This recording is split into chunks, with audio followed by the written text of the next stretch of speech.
Hey family, man, it's a super good day. So I'm outside in the sun, sit down here for a little bit, just meditating and everything that God is doing. It's been a busy season.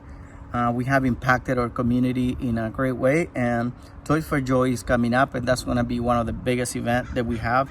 And after that, it's just going to be one more event that is that we do on to bless our communities that we have every third Tuesday of the month, provision ministries, because people are in need and we need to know that. And after that, we're not going to be having that much ministry. Actually, the last 2 weeks of December, we're taking a break for all the ministries, healings, men's, women's, young adults, the students, all that. The midweek ministry it's not going to be happening anymore for the last 2 weeks, I would say, because we want to be intentional with our family. And I know if I share that with you, I think I have, that I made a promise and an agreement with the devil on a lie that he brought to my life. And it was that one day my dad was I was asking my dad for some suggestions and something that I have issues at school, and my dad was super tired, so he told me he didn't have time. And a few minutes later, somebody else came to our house, knocked on the door, and was a member from the church. And I remember that I heard I heard some voices, and then I saw my dad getting dressed, and he left. And that day I made a vow, because I believe a lie of the enemy that the church was more important than me. And I made a vow that I would never ask my dad for anything.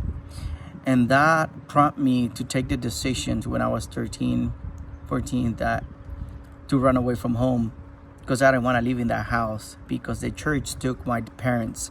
The church was more important than me and the family. And so I'm going to encourage you, family, to be intentional with your family.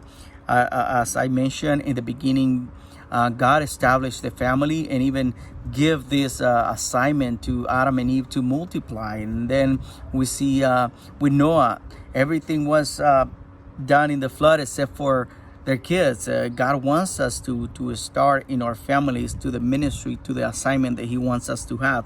And I'm going to encourage you to focus in your family, to stay positive, to stay intentional with them. Sometimes we do things and I catch myself, family. I catch myself that sometimes when I talk to the kids at church, it's different when I talk to my kid at home. And God is like, hey, you're doing the same thing that your dad was doing. Be intentional. So one of those things, family, that we need to be is intentional with our kids, intentional with your family, with your wife, with your spouse. And because we need to. The one of the things that I put in my heart, God put in my heart, is like that this world should envy what I have in my family. Should envy the relationship with my wife. Should envy the relationship that I have with my kids. Should envy the peace that is in this home, because God is reigning in my house. As for me and my house, we will serve the Lord. So I'm going to encourage you to be intentional with your family, Father. Put time on the side for your family. Be intentional. Get together with other family if you want to, and just spend time together. Fellowship. Don't get focused too much in ministry. The ministry that God is asking for us more than anything is our families. We need to make disciples at home. We need to be preaching from the life that we have at home. So I'm going to be asking you, family, to be intentional with your family. We're going to have a team members appreciation on this 15. December 15, we're going to be sending the link so you can sign up. Please RSVP so we know how much food we're going to need. It's going to be at church. For all the Sunday ministries, those are team members that they serve every week. So all those are invited. And for outreach, we're going to be asking outreach and the leaders to be part of that. So God bless you, family. I love you. And like I said, I was just out here just meditating on the beautiful God that we have. And the things that he has done, man, in my family and in the church, the blessed that we are for our community. Stay focused, family. I love you. Let's stay focused in our family. And more than anything, let's stay focused in Jesus.